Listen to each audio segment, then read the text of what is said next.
Après l'incident du 7 juillet 1937, les forces japonaises, encouragées par leur première victoire, ont rapidement avancé dans la province du Shanxi, dans le nord de la Chine.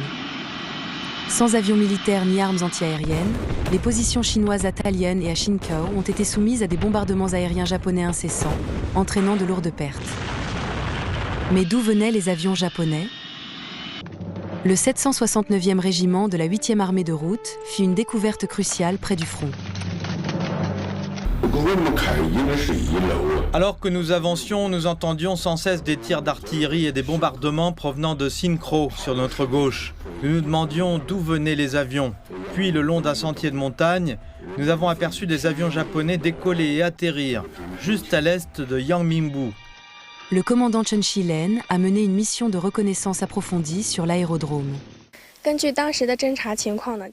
Ils ont trouvé 24 avions garés en 3 rangées, entourés de barbelés et avec une défense minimale.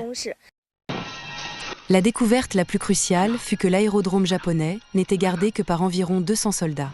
Bien qu'un aérodrome soit une cible militaire clé, les troupes japonaises arrogantes pensaient que les Chinois n'oseraient pas attaquer, une erreur qui leur coûta cher. Saisissant l'occasion, le commandant Chen planifia un raid nocturne surprise avec une préparation méticuleuse. Dans la nuit du 19 octobre, sous le couvert de l'obscurité, les troupes chinoises se sont approchées furtivement de l'aérodrome.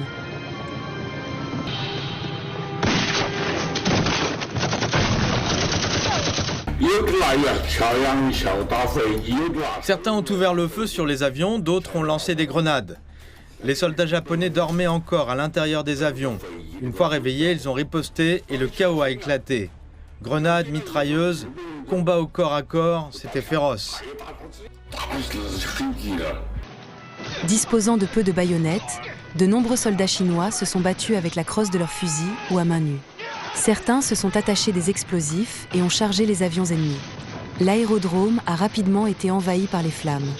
En seulement 1 heure, la 8e armée de route a tué plus d'une centaine de soldats japonais et détruit 24 avions, tout en ne subissant qu'une trentaine de pertes. Ce raid audacieux a porté un coup dur à l'ennemi. Ce fut un succès sans précédent que l'infanterie a détruit des avions au sol. Cela a soulagé la pression aérienne sur le champ de bataille de Xingkou. Pendant 5 à 6 jours, les forces japonaises n'ont bénéficié d'aucun soutien aérien dans la région. Aujourd'hui, l'ancien aérodrome de Yangmingbu est redevenu une paisible terre agricole. Un monument solitaire se dresse désormais en silence en mémoire de cette nuit extraordinaire. Le raid de Yangmingbu fut une victoire majeure pour la 8e armée de route.